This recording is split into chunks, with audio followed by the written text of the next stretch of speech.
welcome to the 6th episode of the BGS podcast.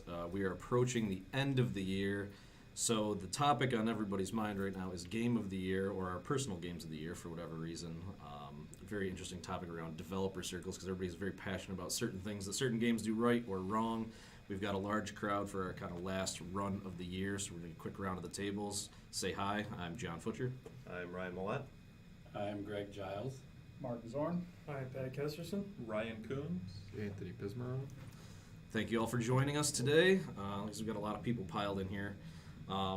So I guess we'll just get right into it. So who wants to go first of their game of the year and kind of why? Can I suggest that we do a game that actually came out this year and just the best game we played this year, because I think those are valid divergences, and then we can just keep it to one on each. There's plenty of games I've played this year that did not. Yeah, Fair enough. So I'll leave it to there. So we can say favorite game you played this year, and if that makes it easier to start, because I'm trying to keep it 2 this year at least, and I know this guy's going to be like Zelda 1. He pointed to Anthony for the record. Yeah, Contra is always my game of the year. Game of the year every year, for sure. All right, so who wants to start? Does anybody know what they want right now? All right, I'll get it going then. At least I'll start it. Fine. I guess I'm saying my personal game of the year this year was Invisible Ink. Wasn't a huge game. Didn't do massive numbers as far as I know or whatnot. For people who are unfamiliar with it, it's basically a turn-based heists type game. It's kind of like a stealth version of XCOM. The Clay group, the guys who did Mark of the Ninja, made this year. It's been in early access for a while, but it just actually came out for real earlier in the year. And they did a ton of things right, in my opinion, just in the way they set it up. Procedurally based levels where you can kind of replay the stuff. It starts off very simple and builds a very complex rule set really quickly, but it's all clearly laid out. There's no real randomness in the game as far as hit percentages and all that stuff. When you take a shot at an enemy, it hits. All the rules are very clearly laid out. Now, that said, the levels are all built randomly. The paths of the guards are random. The things that you come across, like the gear that you're able to collect, is all randomized. So every playthrough is very different from the one before. And I don't know, I just felt like everything that they did, from the hacking mechanic where you can kind of switch behind the scenes and hack the cameras in the thing, the way they set up the fog of war, the way they set up, keeping guards down and managing your team, and just the basic idea of you have 3 days to kind of basically gear up for this final mission, and it's all built towards doing on this big final mission. And the final mission is like easily the most difficult mission in the game for many reasons. Without getting into like straight up spoilers and stuff, it actually changes a lot of stuff, but not in an unfair way. It kind of throws extra wrinkles into mechanics you're already familiar with, but only on the final mission in this big kind of way. So it leads to these really cool playthroughs that you can do in like an afternoon. Like you can start a whole new set, fire it up, play 5 or 6 missions, go on this final mission, and build a new story out of what you've done, and then rinse and repeat. One of the things that kind of, if it's failing, like any procedurally based game, is once you've done that a number of times, it starts to get a little bit rote, still a little bit repetitive. I believe they just came out with some DLC that I haven't played yet that adds some new gear and some new kind of objectives to the game. But as far as like new interesting concepts that I found this year, that was the first time I've ever seen this kind of genre tackled in this way, taking out the randomness, making it more about stealth and hiding and sneaking through places to steal things. Your most optimal path is usually just the one of least resistance, is hacking your way, thinking your way through the place. You don't want to knock out guards if you don't have to. If you can get past them, and leaving them up and unconscious is actually your best path, almost always. The game heavily penalizes you for killing people and actually doesn't even allow you to kill everybody, just in the sense that it doesn't give you the gear to pull it off. You can't go into a mission with 50 sniper rounds and shoot everybody. You'll go in there with 1 bullet, maybe. Yeah, I was always like sort of annoyed that there is one character that specializes in killing people, but it was just like, why would you pick him? I don't understand. Certain people just go down that route, and he's one of the first people you come across too, which is an odd choice. Yeah. But yeah, has anybody else played this game, or are you just hearing what I'm saying? You showed it a couple times, and while never playing it, I have to say the game looked amazing. The art looks fantastic. They did come up with their own kind of it's very stylized. It's very, they kind of went with an almost It's cel-shaded comic book style. Yeah, it's very comic booky. Even like the in between, there's only like an opening and closing animations for like stories, like movies that they put in, but they're very well put together. They're very consistent on a whole, and that style lends itself to really. It runs very smoothly, very quickly. Everything's very clear and apparent. There's no like weird little things like hiding in textures or whatever. If something's on a table, it's on a table. You can see it. Everything's clearly outlined, clearly laid out. So the game's not trying to hide anything from you or trick you in any way. It's just like, these are the rules. We're coming after you. Now do something. And another thing that the game did, not to just talk about this thing the whole time, but one of my most hated things in games in general is the concept of a ticking clock. It always feels arbitrarily. They're trying to build tension where there isn't any. They're just like, now you have to do X. It would normally be boring, so we're going to put a ticking clock on it. Now it's intense because you only have 5 minutes to do whatever. This game doesn't do it by time. It does it by round. So it's every time you do a round, the enemy's perception of you in the area goes up automatically. Like you could be playing perfectly stealth. Their alarm level goes up over time. The more rounds you spend in any given level, the enemy ratchets up its defenses as it goes, no matter what you do. You could be playing perfectly. If you spend too much time in any given level, the enemy will be at like our alarm level 4 in no time, and they're coming at you with everything they got, even though you've been totally stealth. Like they just know something's up, and it just steadily goes up. Obviously, if you play worse, it goes up faster. If you get caught, it goes up really quick. But even if you're stealth, it's constantly just ratcheting it up just a little bit. And I thought I was going to hate that. I thought it was going to make me like, you're forcing me to feel tension where there isn't any. But it actually works really well. It really encourages you to move through the level quickly and not just sit there and wait round after round to watch the guard, watch its patrol pattern go back and forth. Yeah. Like in old stealth games. It's just like, there's a guard. He's probably heading in this direction. Do something about it now. You can't just sit here for 4 rounds trying to figure it out. You have to get by him. You're always doing the most you can with not all of the information, but enough to know usually like what you can pull off. And it makes you make this kind of compromise of like, you can always get more information for giving up like actions. You can peek through a door if you give up your ability to move like one more space. Yeah. You can predict where a guard's pattern is going to be if you can see the guard and you also give up like another action, like another like being able to move one more space. So you can basically, you can constantly just like, I need more information to make a decision, but then it makes your ability to move that like much farther, it takes it away. So you got to make that choice. It's like, do I need to really see where this guard's going to be on the next turn? Because if I check, I might not be able to get past him. I might not be able to move far enough if I check. But if I just go, I'll make it past him for sure, unless he turns on me or something. Right. So it's this constant kind of like, do you peek or don't you peek? Do you just go? Just busting through a door is a really bad idea usually. But you could also waste like a ton of moves, like peeking through the door, opening the door, peeking through the open door. You can do that, and that could take 3 actions. Yeah. Whereas if you just open the door and peek, that'd be 1 action. But if somebody's on the other side of the door, they'll see the door open and then come after you. So it's like this constant kind of cat and mouse, really kind of small design decisions that I thought worked really well to kind of do something different, ratchet up the tension, but not in an arbitrary way, and also reward you for actually moving through the level and engaging with the level instead of just, watching everything forever and taking your time and sitting there for 5 years to decide if I'm going to sneak by this guy and Splinter Cell, for example, or something like that. Yeah, it's an interesting mechanic because most games like that, like everybody knows the enemies run in a loop, right? And so you're just going to sit there and wait to see everything that they do and then make the decision. If it takes away that ability. Yeah, and so this game gives you the ability. If you can see the guard, you can peek his route. Yeah. You can be like, the game will show you his route for the next round. Mm-hmm. Unless something changes. If they see something or something, other stimuli comes into play, it'll change their route. Yeah. But that's cool. Yeah.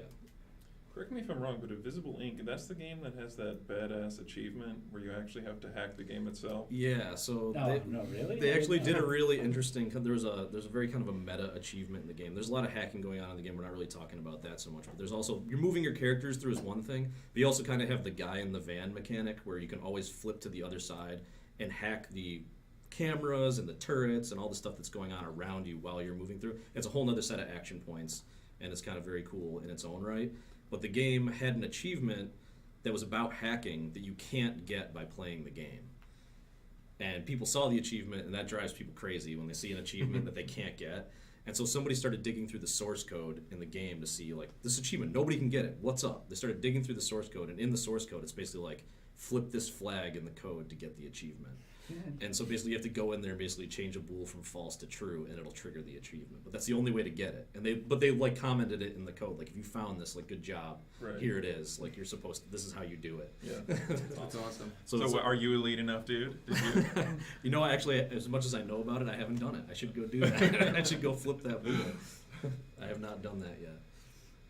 But yeah, I don't want to take up any more time on this game in particular, but I just thought for unique ideas and design mechanics that I haven't seen before, and then putting them all together, because any one of those things that I just mentioned could have easily derailed the experience or made it too hard or too easy or just made it not feel cohesive. I feel the game itself has a very strong sense of what it is, what it does well, and presents it in a very professional and polished way.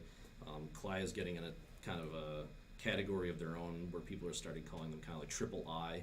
They're still a small indie studio, but there's like 20 of them now, and they're putting out really high quality games. They make some good stuff. I mean, sure. Don't Starve, Mark of the Ninja, Visible Ink. What They else? come off of Shank and stuff too. I don't know. One of the designers came from that.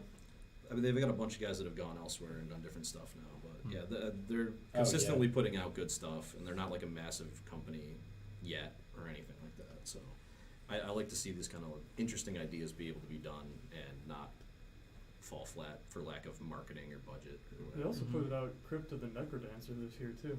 That was Clyde. That wasn't Cly. That was Brace Clyde. Yourself Yeah. Games. Did they? Which is a they good- might have published They published it. it. Publish Did it? they publish could have it? published They it. might have published it, but Brace Yourself Games made that, which is a Mm. good segue into my game of the year. Yeah, Necrodancer. Set up, you're welcome. I think it was Brace Yourself Games' first ever like major game. It was on Steam Early Access for a good part of last year, but actually came out in April of this year officially. I did play it a lot in Early Access. It is for those who don't know, a roguelike rhythm real-time turn-based game, which is kind of oxymoron, but so everything happens to the beat. So you can only move your character on the beat. All the enemies move on the beat. So it's real time in the sense that you're not sitting there waiting for to take a turn. You don't have all the time in the world. You have whatever the beats per minute are. That's how long you have to make a move. And every enemy is going to move in some fashion on the beat also. They all have a set pattern. So the blue slime moves up and down, and that's it, just 2 squares. The green slime doesn't move at all. The skeletons will wait, one move or one beat, and then move on the next beat towards you. Certain other enemies will only move when you're facing them or not facing them or stuff like that. So you always know what's going to happen, but you have very, very little time to think about what actually is going to happen if you're facing a room full of these things. They're all gonna follow a set pattern every single time. Doesn't ever change, based upon whether things are near you, what way you're facing, what you're doing, and whatnot. And the game doesn't come out and say, "Hey, the green slime No. does this." You figured this out by playing the Yep. game through observing. Yeah, so you have to learn their patterns, and they do have a kind of practice mode where you can as you have to unlock it over time, but you can say, okay, I want to go in a room with this one enemy. And I did that. I had to do that for some of the enemies and figure out what their patterns are, because I was encountering them in the field, and there's 10 other monsters in the room, and I couldn't figure out the pattern, right? The music in the game is phenomenal, it has to be in a rhythm game. That game has like one of the best first trailers ever released. Yeah. I haven't played it yet, but watching that trailer just fucking pumps me up. It's just the way like they show the gameplay and tied in with the music. It's just this incredible build up throughout the trailer. You're like, how could I not play this? Yeah, And then I And then didn't you play didn't. it. And then I didn't play it somehow. There are 4 different zones in the game. They obviously get increasingly harder. You get new monsters or more advanced versions of monsters you come across. So basically each zone is 3 kind of sub-zones and then a boss fight. Randomly picked from maybe 5 or 6 different bosses. Then it ends up, there's a one main boss that is the end of the game. It's all procedurally generated, so every single time it's different. If you die, you're starting over again. They do have 2 kind of modes where it's the hardcore mode where you have 3 hearts and that's it. You have kind of the starting point. There is kind of the easier mode where you can, over time, you can buy additional hearts, additional gear that shows up in, the starting gear is always the same, but gear that shows up in like chests, like more advanced armor and stuff like that. Every single day there's a map of the day, basically, that is the same for every single person. So leaderboard style, you competing with everyone to try to get through as quickly as possible, or with the most gold, or any number of that stuff. That's an interesting take on the procedural generation. It's Yeah. basically just like have one that's static out there that everybody can play and talk about. Like, Yeah, and in hardcore mode, you can choose to. I've never done it, but you can. It will tell you your random seed, so you can play it again if you wanted to. Like you can put in. you that can seed. generate the game by typing in your own seed. Yeah. That's pretty sweet. So it took me quite a while to actually beat the game. It gets pretty difficult over time. But then once you've done that, there's a whole bunch of other characters. So your main character, can move, has attacks and whatnot. There are characters that can't attack, so you have to basically avoid people the whole time. You have characters that only attack using bombs versus none of the normal weapons. There's a character, the monk, who has taken a vow of poverty, so you die as soon as you pick up gold. So you can, in fact, screw yourself if you kill. All monsters drop gold if you block your path, and there's just no way for you to go. So you have to be even more thinking about where you're going to kill, where you're going to place the enemy when you kill them, and stuff like that. You're a monk that There's- doesn't collect money, but you'll kill creatures. There's a character that basically is a one-hit. There's many different characters. There's a bard who doesn't have to move on the beat. So he's the only one that kind of takes that mechanic away, and then as soon as you move, everyone else moves. So it's kind of a more training mode type dude. It's kind of almost like Super Hot, where like now you control the beat, like Yeah. you control the time and Yeah. speed of the game. So if you want to just go in there and kind of figure out what's going on, I don't suggest anyone actually plays with them. It is interesting about the monk though, like having to think where you kill enemies. Invisible Ink does a lot of that too. Is like where you kill an enemy is just as important as taking the enemy out. Like, Yeah, so I can't remember the name of the other character, but basically he uses bombs, and bombs are on fuses. So you can't immediately attack someone. You have to plan out where they're going to be following you or not following you to place the bombs in the appropriate places and stuff like that. And actually, it's not a big spoiler, the last boss fight, you're controlling two people at the same time, but if you press up, they both go up. And you have to work together with them, and actually that's a pretty interesting mechanic, and it took a little while to figure out how to do that. Do they go How to do it opposite well. if you're hitting left or something, or like are they mirrored? No, they're exactly the same. so you have to like And pin one You'd on have to something. pin against the wall, or and- like if you attack and hit someone, they don't move in that direction, but the other guy Yeah. will, right? Okay. So Are you exposed to that mechanic in any way nope, prior not, to that? not until the final boss. This is And very the first interesting. time Yeah. I did it, I was like, "What the fuck is going Yeah. on?" And I failed miserably, right? Right. And then I had to do it all over And again. he's back to the beginning. You don't even get to try it again. Yeah. Hotline Very Miami interesting. 2 did that, where you control two characters at the same time. You actually swap around. It infuriated me. Because It that means works. that basically I could get killed by in that game you Twitch. But I mean, I guess if they pull it off. But I mean, it works well. Basically, you have to leading up to actually get to the boss. There's the two switches on the ground that happen a couple times, and you have to like kind of detonate part of like a stage that he's on, and you have to get the guys on both the switches, right? And then so you have to get them in the lineup. And meanwhile there's mobs spawning. So as soon as you could be all set, and as soon as you hit someone, now they're out of sync because the one guy moved and the other guy didn't. Sounds really that frustrating. sounds. It wasn't- It's making me The frustrated. first to listen time to it was, but like the second time I got better at it. Now I'm pretty good at it, and there is a mode in the game though that I will never beat. It's the like all character, all zones mode. Someone has done it. It's taken it took them like 3 hours to do, but you play every single character. There's maybe 10 of them, start to finish every single time without dying. Took them 3 hours. Yeah, because you got to play through the game 10 times with. Not a very long Oh, game. yeah, Yeah. it was Oh, it's not a long Wow, game. it's built for like replay. Yeah, Gotcha. it's, Gotcha. if you know how to play it and you get either lucky with gear or you're good, Sure. you can get through it in probably 20 minutes. Obviously, we are none of those things. But it probably took me 30 hours of playing before I even finished the game. Yeah. because Sure, Well, sure. Sure. That's like Invisible Ink. I probably put 70 hours in that game, and I have not beat it. And it's a game you could beat in probably an hour. Yeah, no, it's like once I knew what I was doing, I could beat Invisible Ink in like an hour or two. Yeah. And that's like once you're moving quick and you have a good squad. The harder difficulties definitely makes it take longer, just by virtue of having to think it through, because the game takes away certain abilities or makes certain things harder to do. But one note to kind of what you mentioned before, like the gold dropping thing, or like having to start completely over. The game allowing you to fail like that, just being like, instead of just giving you the cop out, it's like you blocked off that whole path of gold. Well, tough. Touch gold and start over. You're dead. You know? Touch gold. Yeah, touch fuzzy, get That's a dizzy. euphemism. Yeah.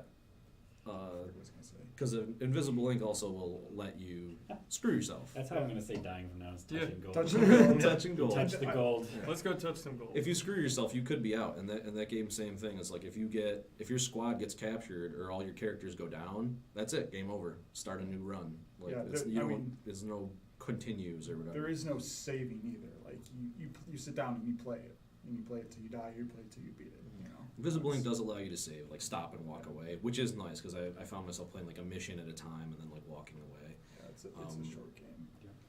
But then it also leads me to like I've got a save game that's right on the final mission, the one that you build up towards on the hardest difficulty, and I haven't played it yet because I'm just like looking at it, I'm just like, oh, that's gonna be a struggle. I don't know if I want to deal with that You right now. overhyped it in your head. I know. I just The know it's longer gonna. you wait, the more rustier you are Yeah. too. If so I it's go even back into it worse. now, I'll probably get murdered because Yeah. I haven't played it in a little while. Well, at the time, I was ready to go, and then I just been like looking at it. Yeah, I built it up in my head. I was like, I don't want to do this and fail. You got I can't under deal your with that own right skin. now. Yeah, I think they did the early access right, where they only released the first 3 zones. So the 4th zone no one had seen until they actually released it. The final boss, no one had seen until they released it. That's cool. And so when I picked it back up again, I had to learn a lot again because it was all new monsters, all new zones, all new mechanics kind of going on. Very cool. Um, Have you Okay. played it with the dance pad yet? Though? I have not because I had a dance pad and my roommate at the time, his cat destroyed my dance pad, so I don't have. All right, dance there's a pad anymore. story. Let's go. It was made of foam and The they just cat. clawed it to shit. That was it. Good That was story. the story. I was hoping for much more, Yeah. much No. more from that. No. Yeah, like the cat is dead and you don't have. Yes. I dropped hit the cat, Stepped on the caught the cat fifth floor window. while dancing. And This is the greatest battle of our age. so there is specifically a dance pad mode, which is easier. So you can play with a keyboard if you want to. It's again kind of training mode, but no, Why is it easier? Because if you're actually playing with a dance pad, you would get destroyed. It'd be And so hard to it'd be move way around. too Yeah. hard. It sounds fun though. As like a Because try. you know, like you're saying, it would be fine if it was actually turn based, but you know, especially later in the game, the songs are much faster. You know, a higher BPM. We got the dance pad sitting out there tonight at arcade I night. got my Yeah. computer. Let's hook We it can up. do it. Just be We careful, should there's- definitely do it. There's cats around. Be careful. So I booted that game up for the first time last night, Yeah, and I'm terrible. it's fun. Like my brother would watch people on Twitch playing it, Mhm. and they just like I'm like they're awful. Like they've obviously never played it before, and when you've never played it before, you will be awful Yep. at this game. Yeah, I feel like it's just like a lot of learning. Like it just one of my favorite games over the past couple of years. Unfortunately, not Game of the Year this year because I didn't play it much this year. Spelunky, and it reminded me a lot of it, especially in setup between daily challenges, but also unlocking the other worlds and being able to access them in practice. It's like Yeah. you learn all the behaviors that happen and how they interact, and then you kind of figure it out from there. So you can in the game choose to if you unlock zone 3 or 4 or whatever, you can start there. You know, it's not a full run, but you can play that zone and keep on playing it if you need to. Yeah, kinda- Spelunky did the exact same thing. So then you can get used to playing that level and then try to run the whole game. And That's nice because that's the one thing that completely turned me off of the whole Call of Duty Zombies stuff that they were running forever. Yeah. Is you always have to start back at the beginning, Yeah. and it takes a half hour till it gets hard, and you could easily die a minute later after it gets hard. Yeah. And all right, well, I'm not going to play a half hour of easy stuff again just to get back. start it, yeah. Just let me start at like Say wave that. 15, Yeah. and I'll play this more. But Yeah. Gears of War, the Horde mode. I don't know if you guys played that. yeah, you can You start do. at any You wave. start. Well, Yeah. you had to beat it first. Like Yeah, if you you beat had it to beat to it. Yeah, that you point, get there, then you get and there. that's what this game does. You know, Yeah. you have to get Yeah. to zone 2 before you can start zone 2, and then Right. that's probably what you'll do because it doesn't make sense to start zone 1 again because you have to learn a whole new set of monsters. Mhm. And Spelunky's way more mean about it. because you have to talk to the tunnel man, and he's like, bring me 6 ropes next time. And you're like, Then you gotta do that 3 times, and then the last one was like, bring me a key that you find in the first level. Bring it through the entire game. Which you literally have to carry. It's not like an inventory thing, and yeah. Reminds me, was it Half-Life 2, one of the DLCs where you had to carry Noam Chomsky through the entire game? Yeah, you had, Yeah. well, you had to carry it to when you launched the satellite. Oh, yeah, you so gotta you had put to 'em launch in- it into You had to, space. put them inside. Yeah. They also did it in Left 4 Dead 2, which was actually one of my favorite achievements of however many years, because Yeah. you had to carry a gnome through Left 4 Dead. Yeah, which, but that was when just you're constantly being attacked, and the that final was battle one is like trying mission to, as opposed to you an have to get it to the entire game. chopper. When we finally beat it, I was only able to get to the chopper by myself with the gnome. I had to leave. I had to leave human companions behind to get the gnome out. Would you say you left Well- them for dead? Boo! Alright. No, they were yelling at me. Leave me behind. Get the Yeah. gnome. Save We the don't gnome! want to do this again. Just get You're the just like a gnome to group the of chopper. schizophrenic survivors. You all are hallucinating that this one gnome is alive and talking. Save the gnome. Yeah, No, so- the gnome's so- just like the Hypnotoad. Just he's using us as a ride to the chopper. So I guess last thing I'll say on it, since we brought up achievements, the achievements in that game are freaking hard. Most of them involve using all the other characters. One of them is to get the green slime, which doesn't move to hit you. I know I've done it. I do not remember how the hell I did it because it was some very, very super convoluted way of like somehow forcing it to have to move. Was it like a Achievement. collision of several systems that Yeah, makes it happen? yeah. It was a very hard achievement, and I've probably done half of them because they are like use all the other characters. You think the game is hard with the normal character, the other characters are way harder to play. It would make sense, you master the simple one Yeah. and then add complexity to the other ones. It's the only thing that makes them easier, like more interesting. If they were simpler or sillier or whatever. All right. So Go- Invisible go Ink buy and, that game. and Crypt of the Necro Dancer. I think it's actually on PS4 now too. This sounds like a PS4 game. I mean, it was on Just Steam for- for the longest time, but I think it finally came out on PS4. Let's find out. So who's got? I know you have a pretty strong pick. Yeah. I guess I'll go next. I hate to be everybody on the internet about it, but yeah, we know. yeah. I mean, obviously, PS4. you can't not pick Undertale. Envy, though. So, I mean, obviously, except for Futch and you, but I actually haven't played it yet. So. oh, okay. Well, that's the thing, right? That's I was the just thing, about to say. I was just about to say. I don't want to played it be that guy, but like, I feel like anybody who doesn't pick Undertale either hasn't played it or is just some kind of, Monster. yeah. Anthony and I both played it. And Yeah. Yeah. Well, there you go. Exactly. So confirmed, right? Monsters. It's both my game of the year. My favorite game I've played this year. Probably the favorite game I've played in the past 5 years. And it's like literally like I'm like reluctant to make this decision because I think I'm being over dramatic about it. But there's a part of me who's convinced it's my favorite game of all time. Wow, go take it easy. Well, that's the thing, right? That's the thing. It's like I don't want to be so dramatic about it. Jesus. But I'm just saying, there's a small part of me in there. It's like it's true, man. It's true. And episode 1 was the best Star Wars movie. So. Oh, shots fired. Did you just compare Undertale to Phantom Menace? I'm just saying, like, Well, give us some time. Yeah, give us some time. it could just be. Well, you guys just saw. All right, whatever. No, I was gonna it's say, like- yes. So wait, let's so not we are decide. I'm we're actually gonna do talking- something. You knew Phantom Menace was bad the second No, you left but- the Let's theater. not get All into right, all right, all right. No more Star Wars talk I because some disagree. people in the room have seen the new one and some other people haven't. So let's not even get on that all topic. I was saying is you can go back and watch like videos of people leaving that movie theater. Like that was the best movie ever. Yeah, And, there actually is a right, lot. There's Yeah. a lot of that. So I'm not gonna lie. I'm when not saying that's No, the no, case listen, with this, listen. but, I didn't think it was but good. it's a little too But- recent. So you Yeah. did play I Undertale talked a about couple this months last ago, week.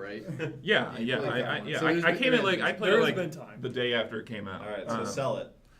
Well, okay. So look, the thing is about Undertale, and maybe it's just because like I'm actually too lazy to come up with reasons for why I like it. But I honestly believe it is one of the most difficult games to describe why you like. Right? It's because there's a lot of things in Undertale that are kind of shit by like conventional thinking, right? Like game design thinking, and a lot of things that are really good. But it's not.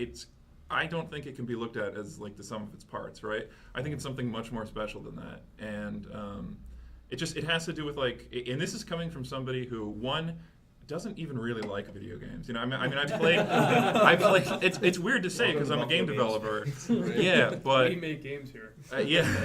I mean, I love making games, but I just, you know, of the past, you know, few years, I just like my interest in playing them has you know, become almost nil. And I just don't find there's very rarely do I find a game, you know, even remotely interesting. I think the only two games I really enjoyed were this year were Undertale and Captain Toad Treasure Tracker, which, you know, whatever. I guess I'm just fucking weird. Sounds like a I really want it to look really good. I haven't played that one. So this is coming from somebody that's, you know, my standards are incredibly high. I'm super cynical about video games, and Undertale, it sort of like took down that wall. You know what I mean? Like I have this, you know, this sense going in, like, fucking video games, and you know, like, and it just like within the first couple hours, that wall was just demolished by just this like relentless stream of surprises and touching moments and unexpected moments in both story and gameplay, right? I mean, it just kept like I remember once I was explaining it to Anthony, and it just seemed to me like every 15 minutes you get slapped in the face with like, wow, I had no idea they were going to go there or that this was going to be like that. It keeps like one-upping itself, especially in terms of gameplay. I always feel like I get it. I'm like, oh, all right, I see what's going on here. And then they'll throw something new at you, or they'll throw some twist on the existing mechanics that you've already learned that just, you know, totally refreshes the whole experience. So, and also as some, like if you play the games that I make, you would be able to conclude that I don't really give a shit about story. I never gave a shit about story. I was convinced that like games couldn't have a good story, which is not a popular stance. I mean, I know there's lots of games with stories that people really like, but I never really found one, and I think Undertale is like one of, if I'm remembering correctly, you know, like the first game I actually was invested in the characters, cared about what was happening to the characters, and it's because, you know, the story is told not through just dialogue, but also through the mechanics and through the gameplay, right? The emotion is like interwoven into the battle system. And a quick question: who here at this table has played it? I've played it. Yeah. It's on my wish list. It's Haven't just got very being far. a game developer, I don't have time to play games. No, I mean, right. Right. And that's where, you know, yeah. That's another one. You're not the only one. Everybody's been telling me I need to play this game for the longest time. Right. And for a lot of the reasons that you were kind of just outlaying is like, you know, it's a lot of new ideas and like turns common preconceptions on its head a little bit. Yeah. Not to oversell it, especially since I haven't played it. But these are the things that I keep kind of like hearing. Like, Yeah. you need to play it and just like see it to like understand. This is. It really is true too. It's like yeah. I mean, that seems like such a cliche, almost just like false on its face value like statement. Like, well, you have to play it. It's right? a strong thing, like any kind of piece of art, though. Really, especially when you talk with like other artists or whatever, where something might not be like super popular or giantly mainstream, but you see somebody who's like deep into cinema or whatever, and they shit on every movie that comes out, and then they go see something different that they didn't even know was out there. They're like, yeah, I see the plot's going here. Wait, what? It did what? Like, and like how you're kind of describing is like, I can see through the Matrix, right? I know how the freaking sausage is made. Right. Like, I know how people make movies. I know how people make games. All I can see when I watch this is I can picture them shooting it, or how they get that lighting done, and to have it come at you in a new and interesting way where that Yes. falls away and you can actually enjoy it as a spectator or a player again. Yep. Is a very unique and powerful experience when Yep. they can actually pull it off. Yep. Where they can still challenge what your expectations are, like using the medium, like especially once you kind of know what's going on under the hood, to not just see the ones and zeros and be able to engage with these characters and these stories that could easily fall flat if you just looked at them as, you know, character A, character B, whatever, they fight, whatever. You know, Yeah. to be able to get drawn in the way that you're kind of describing is very powerful, and I don't know what the word I'm looking for is. This is like an amazing draw that Yeah. I definitely want to check it out. You're selling this game more than he was. Oh, absolutely no. And every word that came out of your mouth is exactly how I feel, and I'm glad somebody can describe it on my behalf.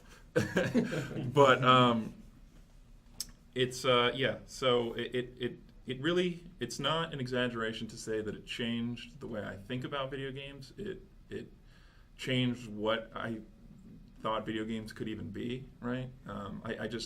I never expected that in a million years. And I was also overcome with this feeling that this bastard beat me to it. Like, this bastard made the game I didn't even know I wanted to make, So right? that's my exact same feeling with Necro. It's Yeah. like, I could have made this game, but I never would have. Right. And the second you see it, you're like, You're like, that's what I that's wanted. the fucking Yeah, game I wanted to right, make. And right. those motherfuckers made it first. Yeah. I had that with Gone Home. That was my game that did that to me. Payday. It's just like... It's just... Zelda 1. It opened my mind. Before you were even But I had born. that. I seriously had that exact same reaction. Yeah, I've said it yeah. to John I think many every times, developer like, has that's that. the game I should have made. You know. And Well, of course every developer has it, right? Yeah. It's just, Every I developer never has thought that I one. was going to find it. I never thought I was going to find that game. I just thought I was going to trudge through life going, fucking, you know, video all games. derivative. It's like your crap. significant other. I even, I remember posting on my Twitter, because, like, I feel like I just want everybody to know that Toby Fox is a better developer than me. You know, I just want, like, that out there. I posted on my Twitter, like, every time I even think about Undertale, I get emo, just because I realize I have to, you know, in some sense, I have to compete with this game, right? Because we're competitors, so to speak. I mean, whatever. It's not, I don't know that indie development is that competitive. Well, it's more, well, there's competition, but it's more just like the bar got raised, right? Like Right. you see something, you saw some stuff that it changed the way that you look at it. It rattled your expectations and it let you look at it in a new light for the first time in a long time. So now you're challenged to raise the bar on your next project or whatever. I know a lot of comedians talked about one time, like a long while back, they all went to go see Chris Rock after he'd like fallen off Saturday Night Live. He kind of disappeared for a long time. And like Joe Rogan and a bunch of the other Boston guys, I think Bill Burr was part of the group or whatever, they went to go see him one day, and they sat in the back because they knew him when he was younger or whatever. But he's like, what's he doing? Like, he's been gone for a while. We'll go see him, we'll go say hi to him. And they went and they sat in on one of his shows, and this is when he was just putting together, I think it was Bigger and Blacker, like one of the, they hadn't even been filmed yet. And they saw that before it had been filmed, and it's like the whole time, it's like everybody's laughing. It's like there's 5 comedians sitting in the back row and nobody's laughing. And we're all just like, gut punched. Just like, oh no, he's just been out here getting good. Right. He's just been out here working it and like honing it and like just making it so tight and so strong. Like all of our stuff is shit in comparison. Like what are we doing? Like he's like everybody walked out of the theater just like existential crisis. Yeah. Just like, No. oh no, what are we doing with our lives? Like we're never gonna do that, what we just saw. We'll never do that. And Yep. you know, to have that happen, you know, but every one of them points to it as like, well, now it wasn't like, all right, quit. It's like, all right, I see it. Like I didn't see it before, I see it now. Right. Now it's time to go do that. Yep. You know, step it up to that next level. So that's awesome. This like, there's more stuff like that coming through. Yeah, absolutely. So, yeah, that's mine. Undertale. Play it if you haven't. So who's gonna follow that? Yeah. Oh, that was heartfelt and shit. I don't know. It's like, Well, it reminded me of I'm the one that proposed the distinction between the game you played this year and the game Of the year. of the year, which nobody seems to be following. And I made All that this year. distinction because I have a similar feeling about a game I played this year that wasn't made this year or even last year, actually several years ago, which was Dark Souls, which has changed everything. Everything I thought I believed in game design is now. Whereas I said Gone Home made me feel the way Undertale made you feel, I don't even believe in that stuff.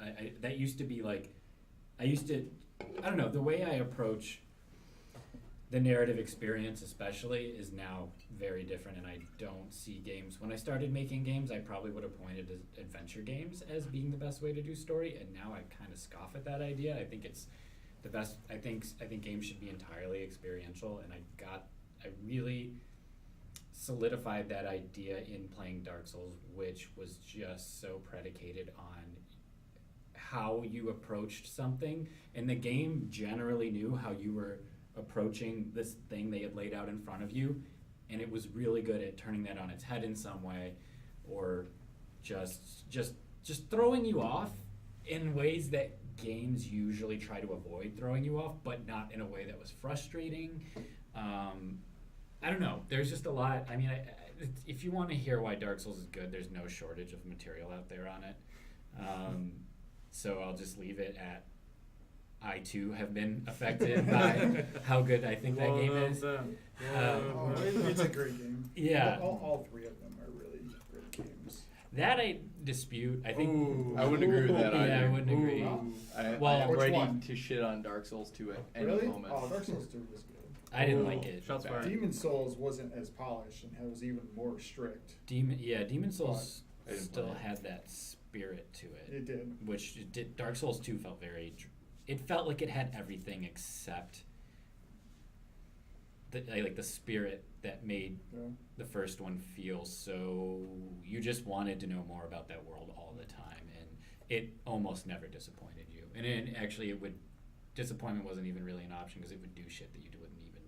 So really you mentioned how it anticipate. changed how you thought about narrative could play out in a game. Yeah. I guess I'm curious as to how. Like, what does it do? The that- degree to which the narrative is explicit and told to you, I used to think should be delivered more in almost like a linear exposition with maybe some branching.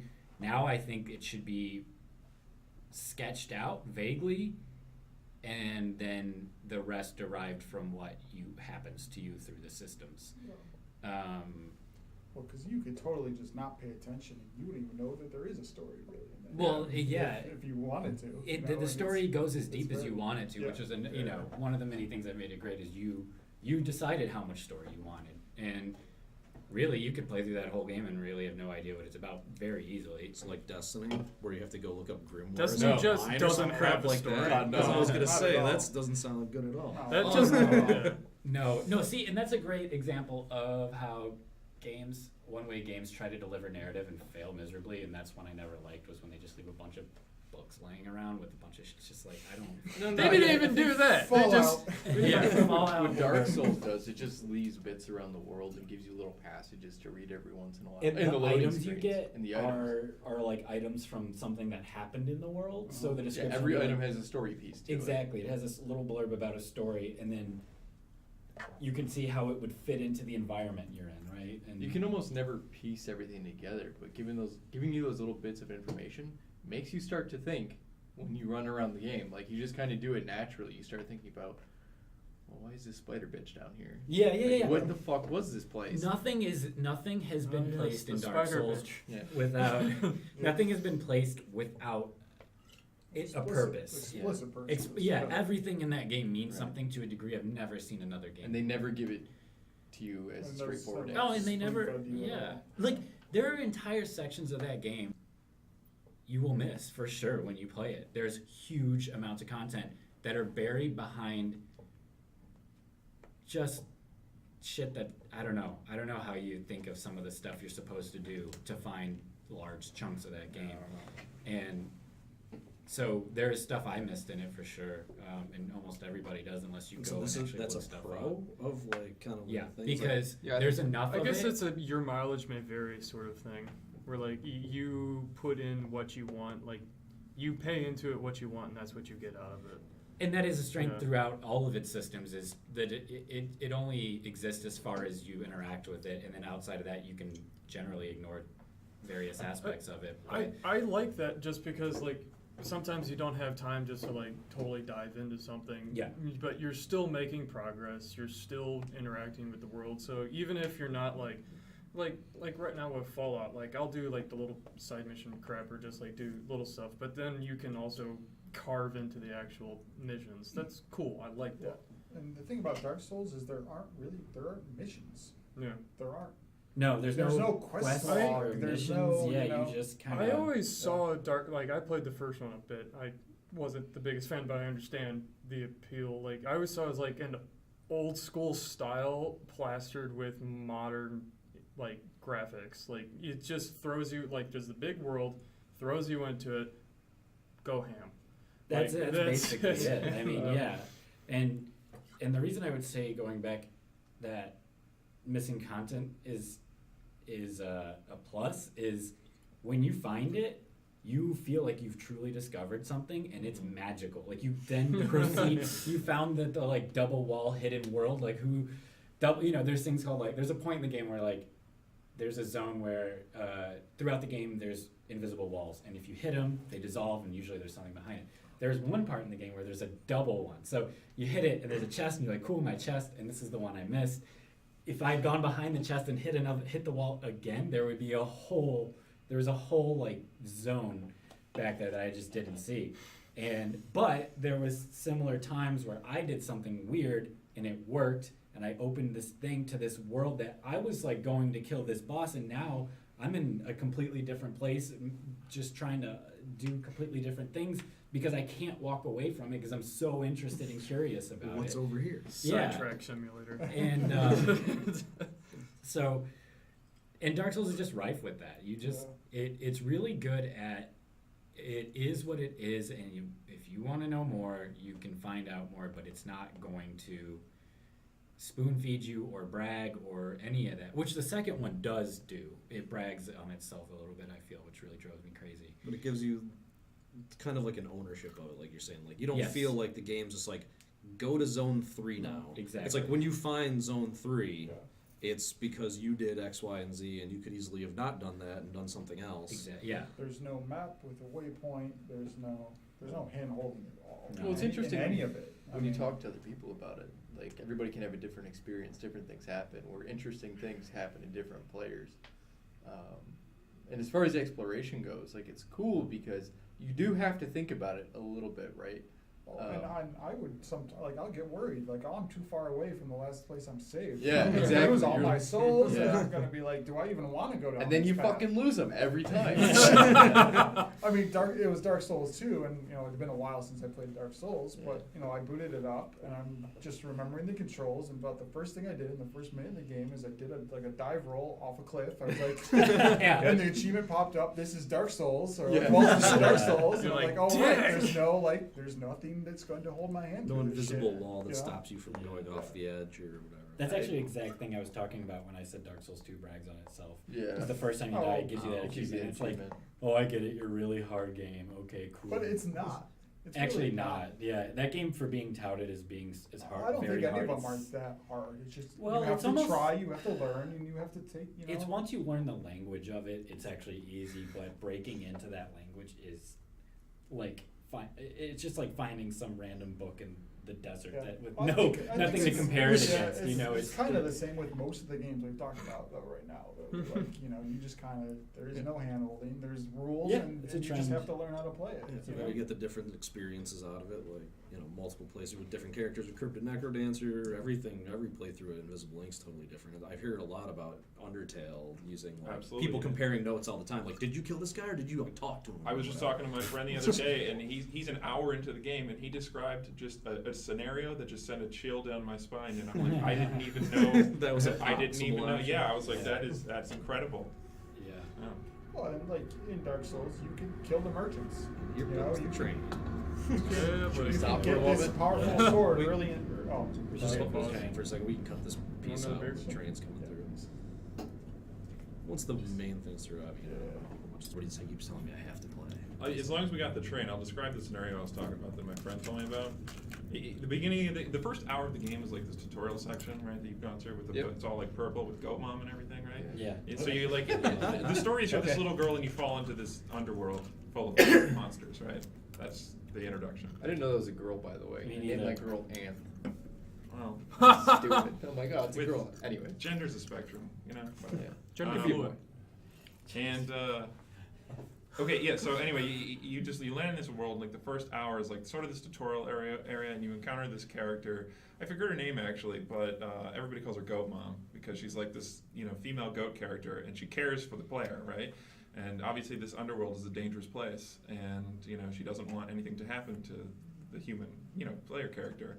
So she's really caring, and she gives you advice, and then you eventually encounter this gate where, if you cross it, you sort of go into the rest of the world where things are more dangerous, and the Goat Mom character doesn't want you to go, and because she knows it's dangerous out there, and she knows that any human that has ever crossed this gate does never return.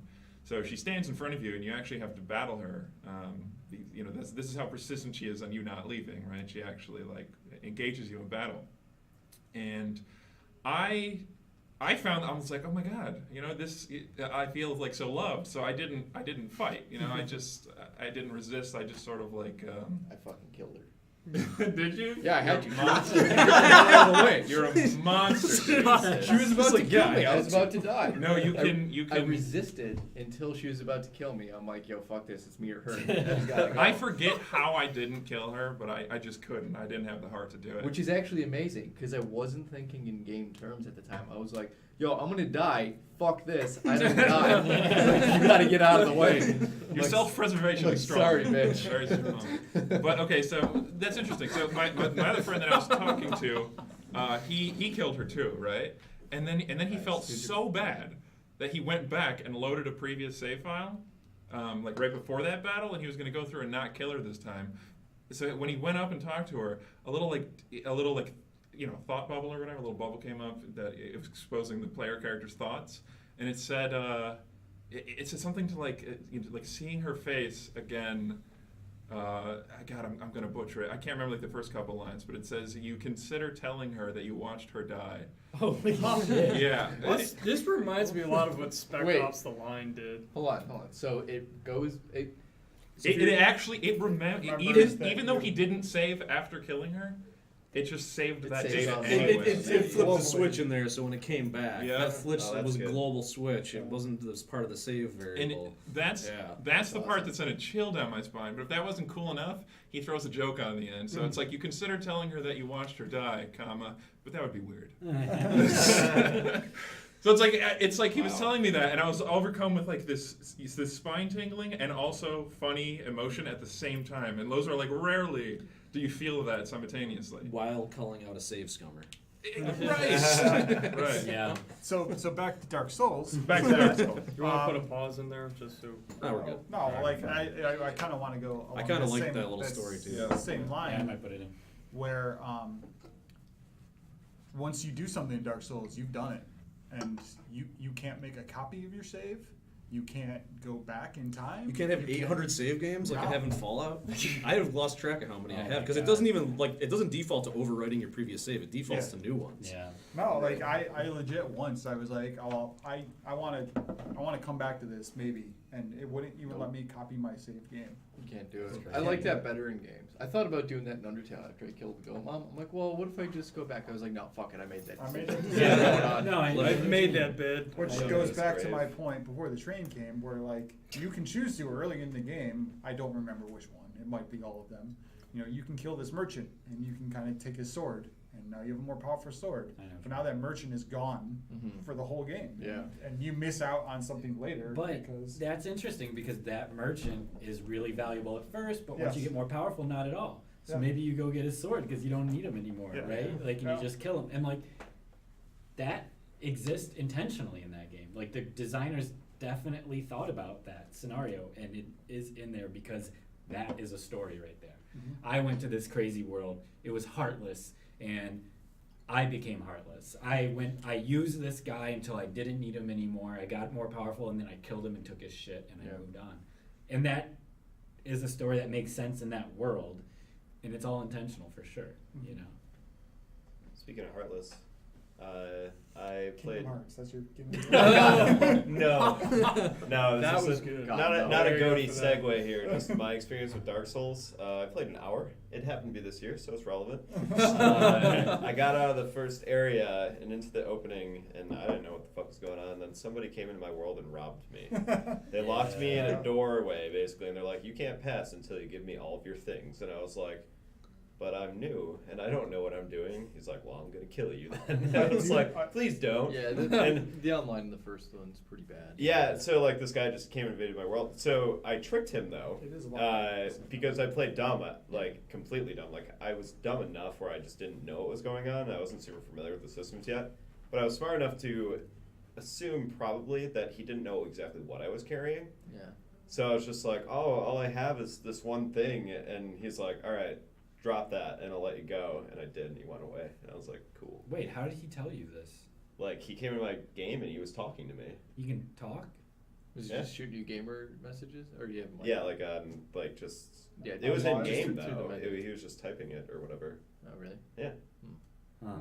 unless Was it on- I imagined it. was that it no on- one was talking to me. Was it on a console? It's just a Which voice episodes coming did from you the take? sky. It's a prepare to die edition, so Yeah. I don't know if that makes a difference. Oh, you could probably talk it. I don't know. I do know people who legit like unplug their internet. Like, Oh yeah, I because wanted they to don't after want- that. It is actually better that way. I thought it'd be fun to have Yeah. the other players running around, but it ended up ruining the experience because what would happen is I'm playing through the game the first time, and then you just run into these players who are on like new game +4, and then they just fucking annihilate you, And and they'll it goes just against stay everything there. else in the That's game. what happened here, I will basically. say, I think the second one did the Dark Souls 2 did the whole internet invading people's world way better than the first one. It was.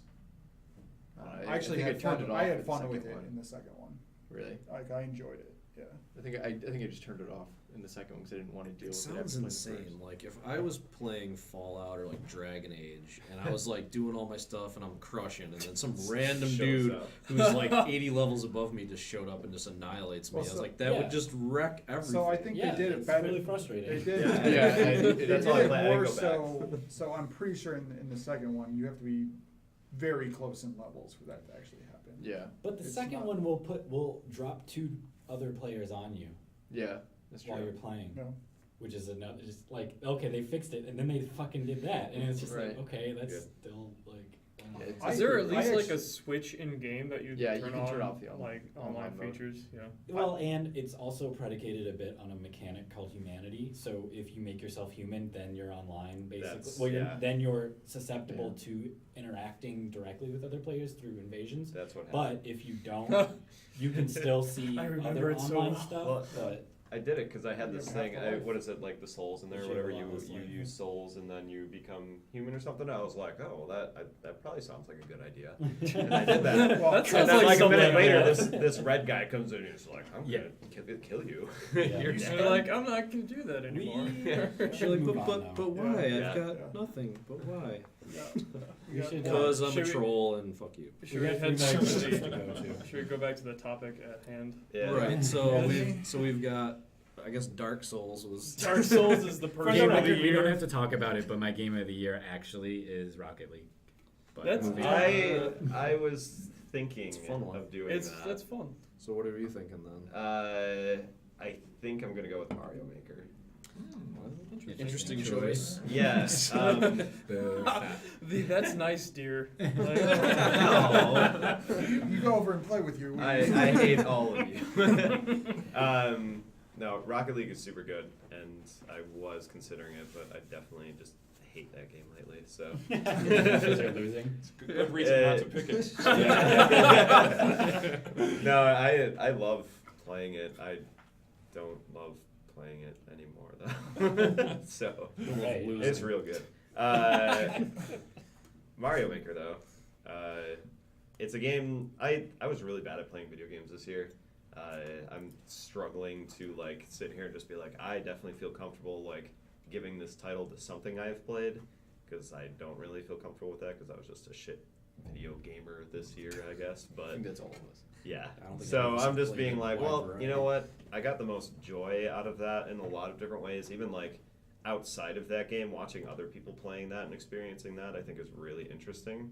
I watch it on Twitch all the time.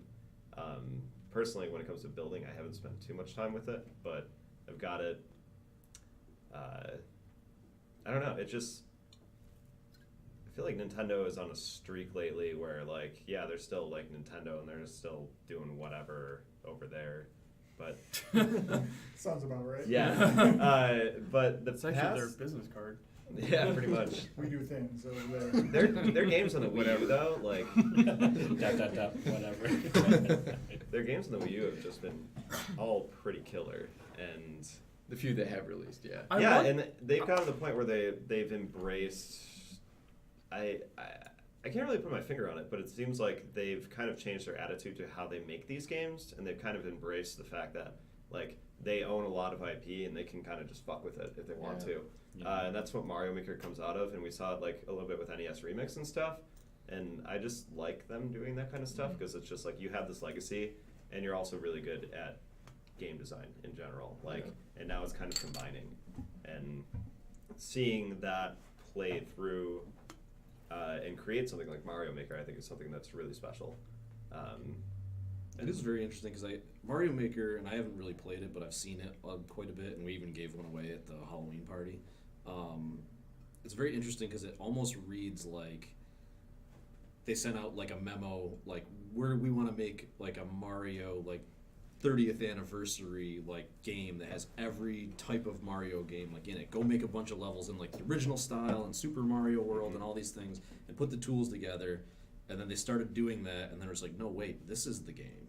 Yeah. Like putting the levels together, this is the thing that we should be giving to people. And somebody, instead of 20 years, even 5 or 10 years ago, somebody in that boardroom probably would be like, no, this is ours, rabble. Yep. Yeah. But now Exactly. they're like, I think you're right. I think this is what people want now. We They want need to be a able to win, make their own stuff. goddammit. Yeah. That, Like you we know, need to do something different, and it's very interesting what they did and how people are interacting with it. And it looks awesome, and Yeah. giving people that kind of power to create their own Mario experiences, which is such a tightly controlled So many game. varieties of penises and Mario levels. Like, just, Yeah. I will say I'm the person who's not going to spend the time to build my own levels. Yeah. That's why I haven't picked it up. But you can play other people's. I know you it's, can. it's worth it for that. Yeah. Even. I'd love I to would build say. my own level. Really, my I Wii think- just sits there and never gets used at home, ever. You don't, as a game developer, I guess I should be looking at you because you would like to build the levels, but like when you're playing something like Mario Maker, or even like I used to love playing Animal Crossing because of the customization. I used to love building rooms and pushing furniture around because it's very creative, right? But then once I got into the more technical aspects and able to make my own video games from scratch, I found those types of experiences like Animal Crossing and Mario Maker shallow. Yeah, I know what you mean. Um, Yeah. Definitely. When I sit down you don't to get play that sense games- at all when you're playing it? To a small extent, but it's still surprising enough where Sure. I haven't, like, at first I'm just like, oh, like, these systems don't interact as well as I've, like, seen in, like, Spelunky and stuff. Like, I always compare it to that because Spelunky, like, does that to an incredible level. Yeah. Even though, obviously, Spelunky is inspired by Mario, but then, like, it does a lot of things better. Sure. So going into Mario Maker, I'm just like, oh, these things should interact, but they don't in the way that I want them to. But I found enough in there that is surprising in that aspect that you don't expect to interact in the way that you want them to. Gotcha. And it's just like, oh shit, I really didn't think that was going to happen, and that was really cool. It also kind of puts on one hand, it takes the physics and math side of rolling your own platformer off the table. Like, we got you. Here it is. Mhm. And on the other hand, it puts a set of constraints on you. Like, here's your blocks. This is how they work. You can't recode them. Make something with these. Those two things kind of hand in hand, I think, are allowing a lot of people to do some very interesting things by just like, the typical thing, you put a constraint on something and It's it focus. makes you think about it differently. Or Sure, whatever. yeah, See yeah. people make them like, when the guy made the half adder out of the music blocks and whatnot, I was like, very cool. Like, it's not useful for anything, but it's awesome that they thought about it in that way. They're like, I'm going to make this basically fundamental challenge. concept, it's like it- a little yeah. a minor computation. I'm going to make it happen using this constraint. And I Like, think yeah. that kind of started with Little Big Planet, didn't it? Yeah. Back when I we would did- say yeah for that, especially with That, I Mario think, Maker. kinda- ones. Little Big That Planet. was It's big. Crazy level creations. There's Yeah. lots of stuff. I mean, Project Spark tries to do that. Like, even like Kudos Lab. That's still a thing? I think so. Yeah, it is a thing, definitely. Just none of us really engage with Yeah, it. right. But that's like to even a tighter level. It's weird. But there was even a thing on the old indie game channel that was like Kudos Lab or whatever that like allows you to like just place things in the world that just worked a certain way. Visual scripting, ultra simplified, and yeah, if you can write code and do your own stuff, it's just like, yeah, that's a kid's toy. Like, I'm not doing that. Yeah, I feel and- like Mario Maker looks like it has like the level of polish, and it allows you to it takes some of the headache away, and it gives you a certain set of constraints to make you kind of fight within this different box, to think a different way. That's very interesting. That a lot of those other kind of go make whatever you want with Project Spark or whatever, and like you said, as a developer, you'd be like, yeah, I can do 3 things, and now I want to bust that wall down. Forget this thing. I'm gonna go write my own. Yeah, but they also sold Mario Maker as it's just level design. Yeah. It's not game Right. design. It's level design. Yeah. Good point. Good point. And so, like, I went into that as, like, all you're doing is making a 2D platformer, and you can go ham with that, but, like, all the, like, the variables and, like, how the game actually operates is already set. So that helped it, especially compared to Project Spark or whatever, where they say you have all this freedom, but they really don't. Whereas Mario Maker said you have this much freedom, and that's what you have. then you legitimately have that much. That's a good point. Yeah, it's way more focused than a lot of tools that are maybe confused with that in a way. Like 'Cause Project Spark is. I don't mass. think of them as one and the same. Like I think have of Mario Conquer, Maker though. as like this is a game where you make Right. Mario levels and you explore that, Yeah. and that's Sure. really what it is. Yeah. And being able to share all your stuff you Yeah. make. Yes. Veritably. But I think really almost the killer feature beyond all that was being able to share your creations online. Mhm. Like being able to pull down other people's creations and then also just share yours and be able to like post your code and like here it is. You just really correct me if I'm wrong, it's basically just some kind of hex code and people just grab their stuff. I think it's all even just numbers. It's just not just It's a number really code. terrible system, actually. Yeah, it leaves a lot to be desired. It's surprisingly okay in certain aspects, but Classic other aspects. Surprisingly yeah, okay. exactly. Classic Anything Nintendo. with Nintendo Yep. online is awful. Yeah, The they whole don't get punching it. code thing is It's insane. so bad. Why can't you just have a giant list of filterable content? Because So- children. Yes. That's their I answer don't for know. everything. Clickable link Um, or something. they're Yeah. working Why on can't I it. talk to my friends when I At play Mario least. Kart with them? Because children.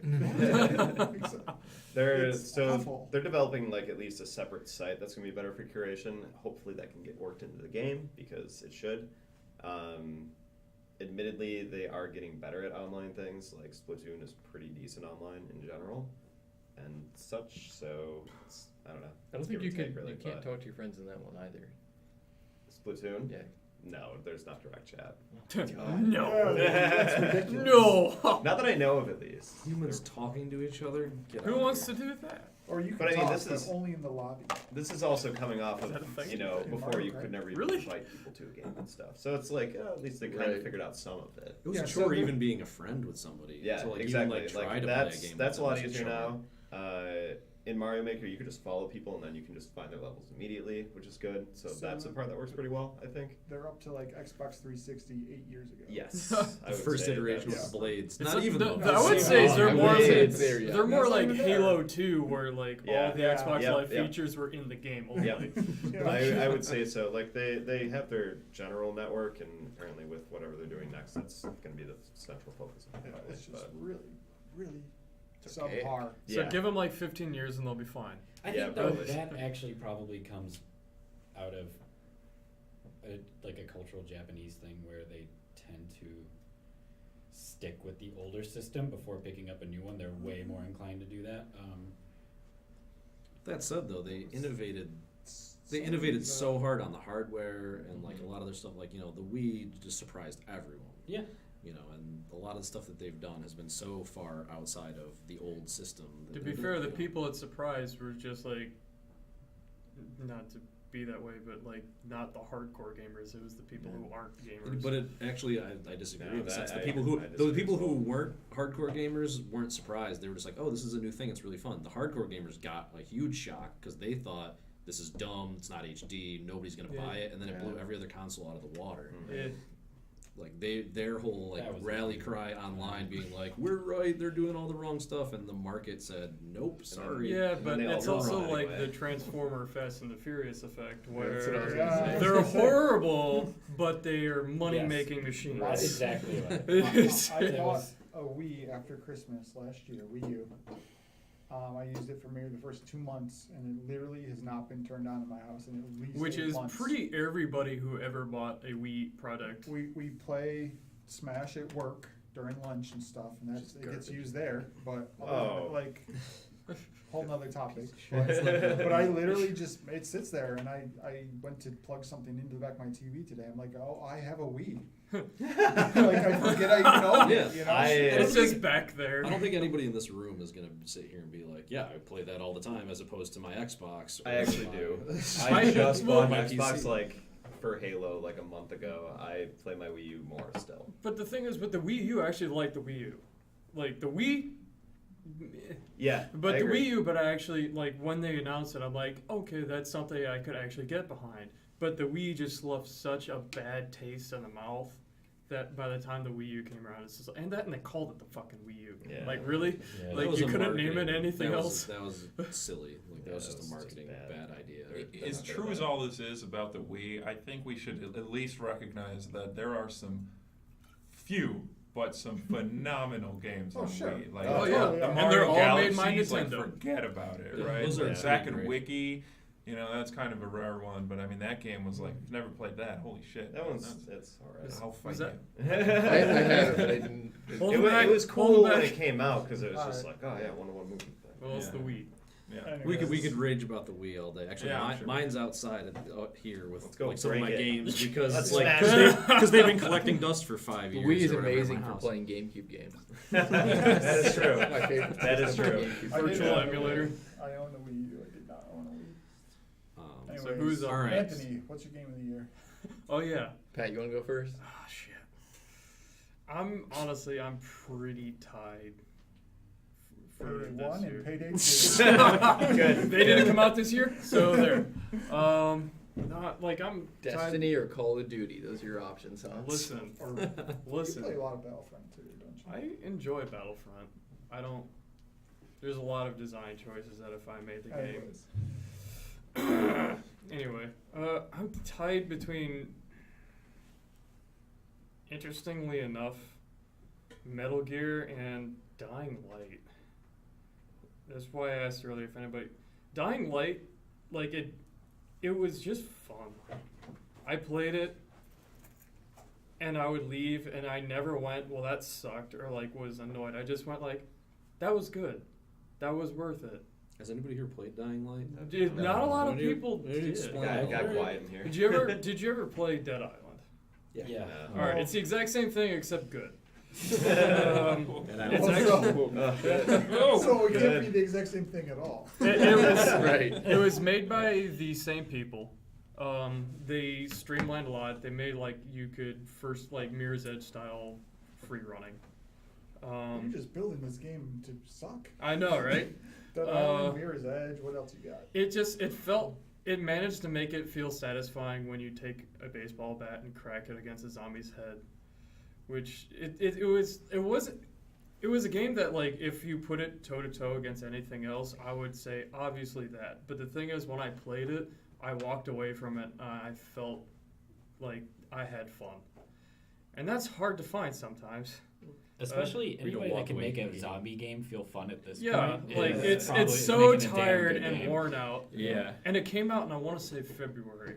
So it was like that period of time where jack shit was coming out. So I'm sitting there on my Xbox like, well, I want to play something on this damn thing. So I played it, and I was surprisingly entertaining to the point where I'm sitting here where everybody else is talking, trying to decide like, Is God that my damn it, game of the is year? it? I And think I that's honestly, probably the sleeper of the it year. was from what I can definitely tell. it definitely came under the radar. Yeah. If you I wouldn't pay full price for it, but I mean, like, if you're sitting there, Game of the Game year. Wait till it's on sale. wait till it's on sale. Because at the end of the day, it's just like, well, Can't be that good.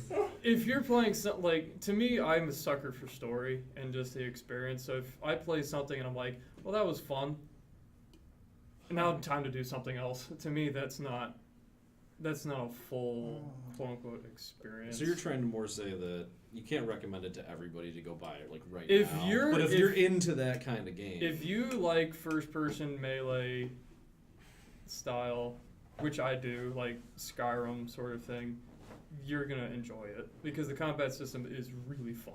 But wait for a sale. It's gonna be on sale Wait for now. a sale, yeah. That's funny. My 'cause, like, real one. I would have paid double for my game of the year. Like, Right. I think Well, the my thing game is, of the year was the one that I'm underpriced. actually gonna put forward. I know, for- right? I think I got Invisible Ink for like $10. Yeah, I Yeah. did too. Something like that. And be like, I wish I Maybe not would have even. paid them full price. Well, Yeah, actually, just when like it that. came out of early That access, it was was full $20, price. I think. Can I- Yeah, it's No. not expensive. God damn it! You lost talking. My privileges. full one, my one that I had was entertained by, was that. But my actual, like, the full experience was probably gonna be Metal Gear.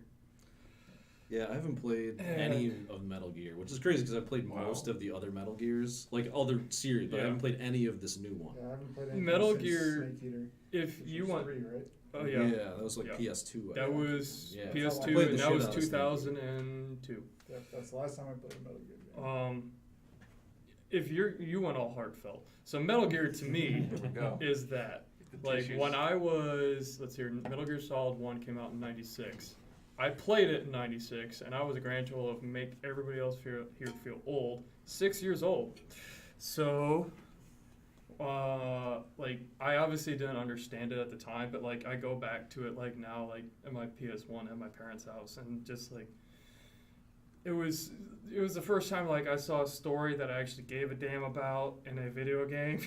In a Metal Gear game? In a Metal Gear game. That's before 2 when it went batshit crazy. But then 5 came around, and I love 3. 3 is one of my favorite games ever. So the second they said Big Boss was coming back, I'm like, you have me. I'm yours. But they managed to do the one thing that I despise out of all of them, which is the cutscenes don't take half the goddamn game. Like, they're all either quick and dirty, or it's done in game. And that alone, and the fact that, like, especially in Guns of the Patriots, like, I actually at a certain point just took a ticker out and went, like, for every time somebody went, oh, and I'm like it's killing me every time. Where none of that shit's there. That, and they tackle some, like, seriously dark topics. Like, at one point, you go into a mission, it's fairly close to the beginning, and it's just like, you need to take out these targets from this general who hired us because we're mercenaries, whatever. And all of a sudden the camera pans and it's child soldiers, and I'm like, oh, we're going there. Like, we're going there. And, you know, after what you do to that is up to you. But it's like the fact that they're not, like, veiling this. This isn't like, oh, PG-13, we're going to look away. Like, no, this is like, you made your bed, now sleep in it. And it's like Mass Effect 2 style, like, reflected on your character. Like, the darker and darker you get, like, the more demonic you become, basically. And just so many little details. Like, the control scheme is actually fluid, and it's one of the best ones I've ever picked up, at least on a controller.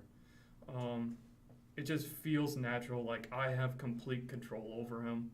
Like, there's some games where, the later Assassin's Creeds, for instance, where, like, you take control and you feel like all you did was hit a button and they went up a building.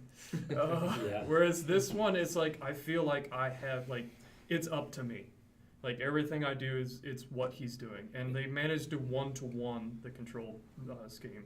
Isn't this one sandbox too, which is Yes. a big departure Well, for that series? The thing with the previous ones that they were, except there was a loading screen in between each section. So, like, say, like, you had the map and then there's just specific sections, and you can go back to forth. So they just kind of got rid of the loading screens, and it does help. So what we were just saying, completely different type of games, but it sounds like kind of the difference between if anyone played the Tony Hawk games versus the Skate games.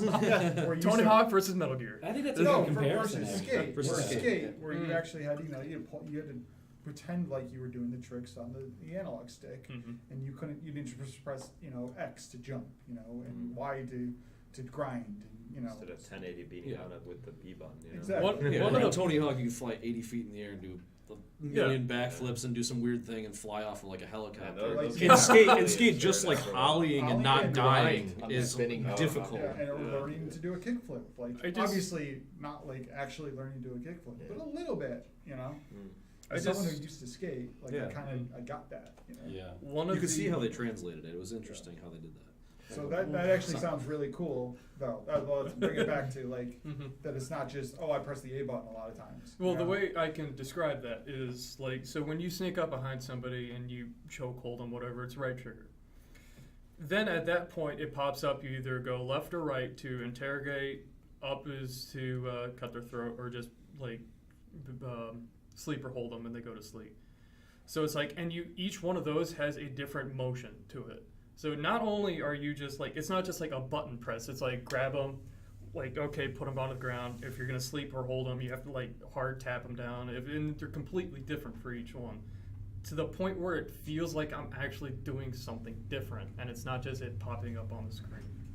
The audio design is fantastic. Like, the voice acting, they stepped it up hard. Kiefer Sutherland's no David Hayter, but he does a hell of a job. It just, like, the way, like, the sound works, the world feels real. For the first time, like, they always kept saying, like, Big Boss would make this army, and it was just, like, implied that there's an army behind him. Like, just trust me. There's a whole bunch of dudes, it's just slightly off screen. You can't see them, but they're there, Whereas this one, like, you can call in artillery, smoke, helicopters, like, you can actually call in dudes. Like, it actually felt like you had a military force behind you. And, like, the story really pivots on that. And it was just, like, when I played it, and I would do, like, a couple missions, and the way that they had it set up, it was almost like a mobile game, where you could play, like, sandbox, or you could play just the specific missions, drop in, drop out. And, like, I would play the specific mission, and I would just be, like, drained afterwards for, like, some of the heavier ones. Like you turn around, like, you just see, like, 4 little kids with AKs, and you're like, oh, all right, I'm done. Like, just, that's enough. Like, that's the shit that, I can't remember what they're called, but they're, like, documentaries on YouTube. Like, that's, like, what you see on there. Like, Kony all right. 2012. Yeah, Kony 12. But, Video of the year. yeah. 2012.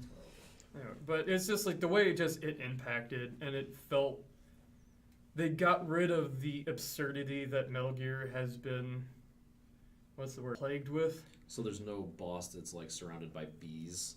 Not that I remember. Well, don't they? Isn't one of the first things that happens they pan across to like a guy's butt? You're on your own there, man. You watch.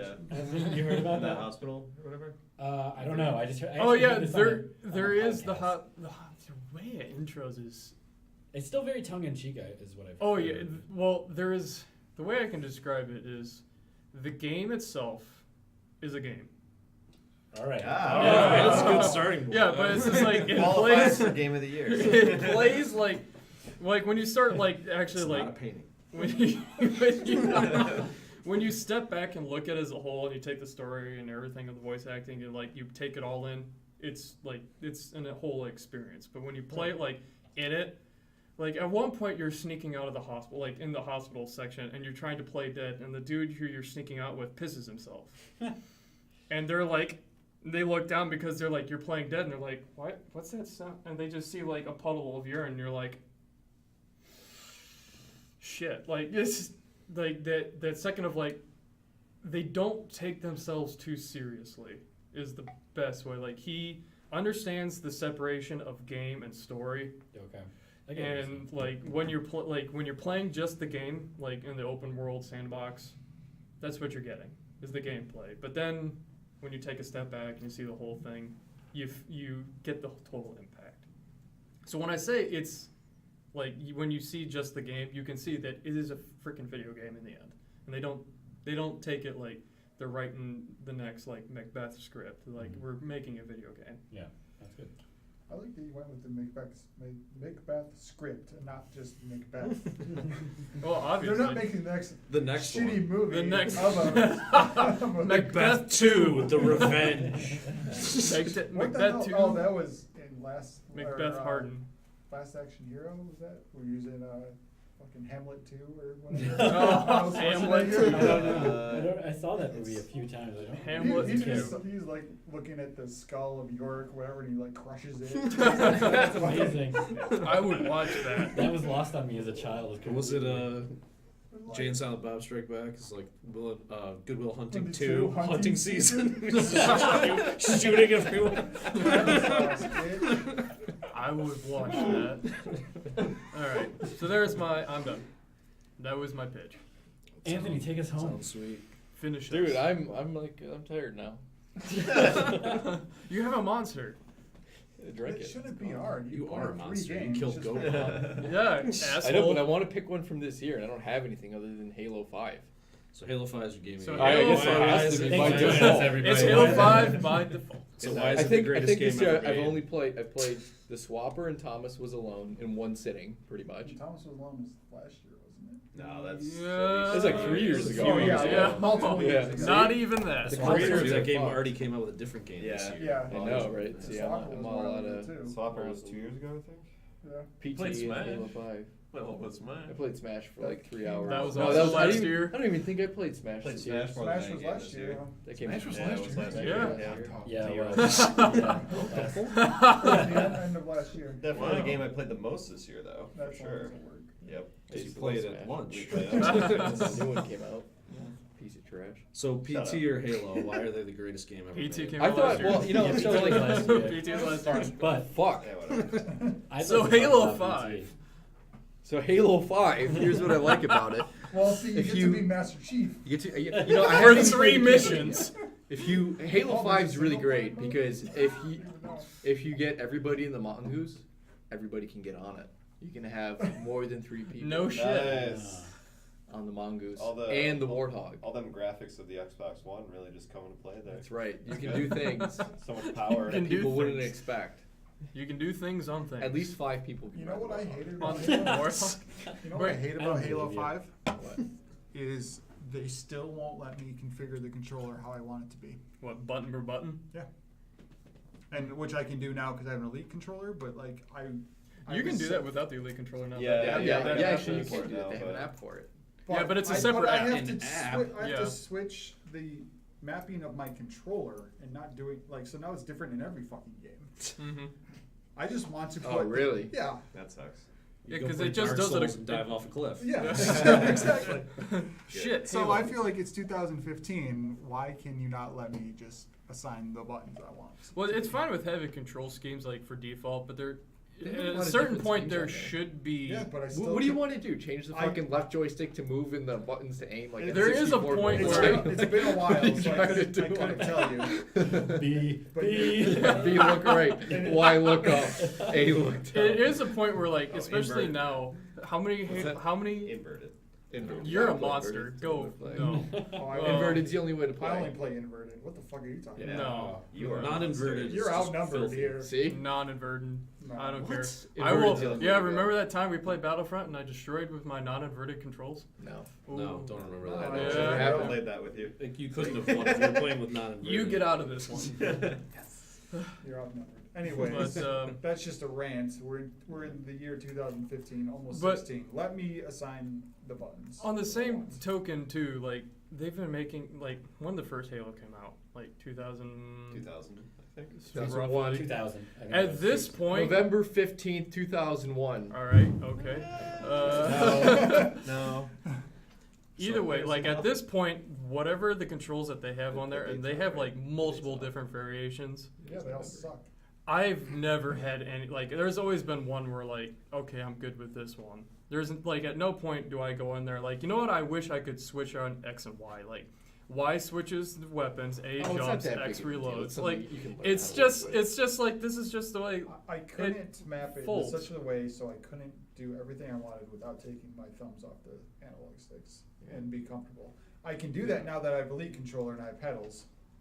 but So I wait, couldn't do all it. right. So if I you're don't wanting to remember. play, It's been a while. All right. What? So You're whatever. right. We're I getting was right. We're getting Yeah. off topic. And people are throwing around. It's like, yeah, you should be able to map your controls. You open the door to Halo 1, so I'm just gonna say this as before we move on. We played Halo 1 on PC a couple of weeks ago at a retro LAN party Oh, we had here, God. and the default control scheme for that game is like written by a 3-year-old who's never seen a computer before. It's Good. tab to Arrow change keys? weapons. You have to hit like F1 to like look at certain things. Like, yeah. the everything it's you can't play the game with the default setup and have fun, any type of fun Is whatsoever. it weird that I used to play You- that game with the arrow keys and the touchpad on a You laptop? guys are fucking Yeah, I used to play stupid. the There's same like way. 8 CRTs out there with 4 Xboxes with Halo 1s on it. You guys could have just played that shit. I was gonna say Halo 1 is my game of the year. I like played that. it this year, so So I it can counts. definitively say my Yep. worst game of the year is Halo 1 for PC. Best Halo game of the year, one. Halo That 1 seems fair. for Xbox. Judge a 10-year-old game that was botched. 14. Worst game of 14. 2015. They're like, shit. Was that's a Halo bad game. 1. The best part is Get them Halo on the 1 phone, make them players. feel bad. Halo 1, 'Cause they Halo 1 should. PC players never knew how bad they had it. Because I played it on the Xbox and I played it on the PC for a little bit, but I never got into it because 'Cause I we always thought my couldn't, 'cause it was computer was terrible. shit. But people were always like, no, Halo 1 doesn't play that bad on the PC. Until they released it on the Xbox One, which was the PC version and it had all the PC stuff on They it. released the Xbox One version first. Xbox. What? Xbox. Or Xbox. Original. Xbox. We're talking Number about one, 15-year-old not Xbox things now. One. No, God no, I'm damn talking it. about the Xbox Continue. One and Yes. Master Chief Collection. Okay. That was the Halo 1 Alright. PC version. And I That's a good realized choice. that it was a piece of garbage. Like there's like missing frames, the gun doesn't move the same, That the must- mechanics are different. Well, and people they- were like, "Oh, Halo 1 wasn't that bad on the PC. It was total garbage." It was a PC players different had no idea what game. they were talking It was a about. very different. Somebody who terrible. played both, especially at the time, it was the mechanics just operated differently. Yeah, worse. Yeah. More specifically, Like the stuff worse. the stuff didn't work as well. It was a bad game. Hmm. Anyways, Yeah. I guess I'll just go with Halo 5 for my game of the year because I didn't play shit. Alright. It fucking sucked. Halo 1, game of the year. Halo 1. Halo 1, Game of the Year, worst game of the So year. we agree. That's the Buffalo Game Space Game of the Year. Halo Halo 5. 1. Halo 1. We all agree. We all agree. Worst game It's his ever. All right, so I mean, we pretty much hit on a lot of different stuff. That was all Not- sorts of shit. And even we had to dredge a 15-year-old sore spot. Do you want some like lotion to put on that? Like I on guess- that burn? I guess to wrap her all up and to tie it up, we heard Invisible Ink was my game of the year just because I thought they did a lot of really interesting new things, and the design decisions were stuff that I haven't seen before, and it's a game I didn't know I really wanted to play, and the second I got deep into it, I was like, wow, like they really did some amazing stuff. So that's my pick for this year. Super Mario Maker, because it's Mario, damn it. Well said. Rocket League. Wait, what? He said his Rocket League was. Rocket He said Rocket League was his game of the year, but then he sure. wanted to We talk talked about Dark Dark Souls. Souls. No, for I- 10 yeah. minutes. I completely forgot about that. Yeah. They slipped it under the radar. It's like, no, Rocket League's my favorite game this year, but no. Best game of the year, but let me talk about Dark Souls. Yeah. Crypt and the Necro Dancer, a game I wish I had made. Metal Gear Solid 5. Sure, I'd make it too. Why not? If you had $1 million in A Kojima. lot more money if I was Asian for some reason. Undertale. And Nintendo Badge Arcade. All right. I'll Yeah, take it. I just and like to play original Xbox Obi-Wan is Yeah, There it is. There is a There it callback. is. So- Before we go on, though, this will just be interesting. I looked up the sales information for each of the games that we chose. Yeah. If it's on Steam, Mario Maker, Yeah, I could call Nintendo, Nintendo. It's they probably can't count 'em, gigantic. you know? They won't tell you. They don't know. all the Wii U's have them. Right. But just kind of I would interesting hope here. so. I'll go from least selling to most selling. So Invisible Ink came out on May 12th, and that is 166,000 units. That's too bad. Yeah, seriously. Mm. Crypt of the Necro Dancer came out April 23rd, and that's at just about 300,000 units. Wow. Undertale. September John 15th, so Cena. it came out, like last week, and it's creeping right up on 500,000 units. Wow. Nice. Just in a few Um, months. How much did that game sell for? 10 or 15? $10. 10? Yeah.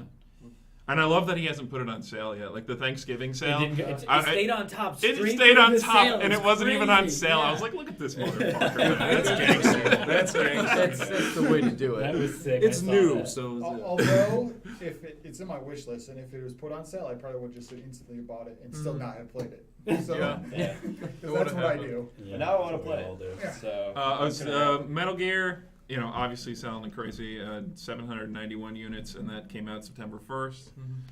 And then Rocket League, right? Yeah. I mean, fucking July 7th and approaching 2 million. So that's To be pretty fair- good. Units. To be fair, as somebody Wow. who That's like, just on Steam, I was too. going Yep. for Metal Just Gear. Steam numbers. As for somebody who's going for Metal Gear, to be fair, those numbers are like, I mean, when you have Rocket League and Metal Gear, those are AAA games versus independent. Sure. So, Yeah, I mean, of course. take that also, with also Metal Gear. That's just Steam That's numbers. just Yeah, I mean, if you most talk of those are consoles, gonna be sold they're on probably mostly PS4 now. consoles. Oh, yeah. I Oh, got yeah, the yeah. con- Just- those are mostly I'm just sure they've done consoles. millions. And But millions. I mean, to be fair, like Well, Rocket League 2 on PS4 is probably a lot. Well, they Right. gave it away with PS Plus. yeah, and they went, why the fuck did we do that? Well, you also got Rocket League if you pre-ordered a Steam controller Yeah. on a Steam Link. You That's got how I it got on it. Steam. Yeah, Right. but That's these You just can't not purchases? have Rocket Are these League. purchases You really or can't. downloads? I Yeah, don't know. Okay, yeah, I got it. I finally just played it for the first time about a month ago, and it's super fun. It's a It's, great game. it's It's real entertaining. good. It's fun to pick up and just like it's one like a few like sport-esque games where I can go like, did you see that? Yeah. Did you see that? We should probably Yeah. play Is it a that the little last bit. Go Yeah. back outside and play some Rocket League. Wait, Yeah, we- I I never can't played look it. at We this. should This, do it. this Is it room on is the Steam? only room I know. No. You can't look up Nintendo So Badge Arcade. that's either. actually It's free to play. No. All right, enough about Badge Arcade. Like, That's great interesting. I badges. really wish Invisible Ink did more units. It's but very interesting that it didn't because I mean that developed. I mean, Out of like, everything, yeah. I also Don't feel- Starve was like still early sold access? crazy. Yeah. No, they're Oh, out of it's out. early Alright. access. It's They're- out. That game They just came out with some didn't DLC know to it, so even for those numbers, they're supporting it. Yeah, so good and for them. They have a money bet too with Don't Starve and everything. With Don't Starve, Mark of the Ninja still sells. It Yeah, shows up in like the Just- sales and stuff a lot. their games kind of pick up over time. Really. Just the They original do- version they of Don't do, Starve yeah. is Yeah, 3 they million have a long units tail. Yeah. Sold? That's definitely true. What There's- time yeah. though? Do you ever Like listen is that to over the podcasts course of with time or Zach just? It's over. Alright, Yeah, we're that's, getting- that's Sorry. too many Alright. people. It's with the creator though, and they said that it's doing their expectations. Oh, Is that also 3 million? Yeah. Yeah.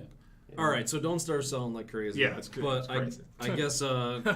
I just Wrap it up. I think we can wrap it all Yeah. up. So I Lots of gotta different pee. interesting takes. It's interesting to see the wide variety of like big games versus little games and things that we got to play this year.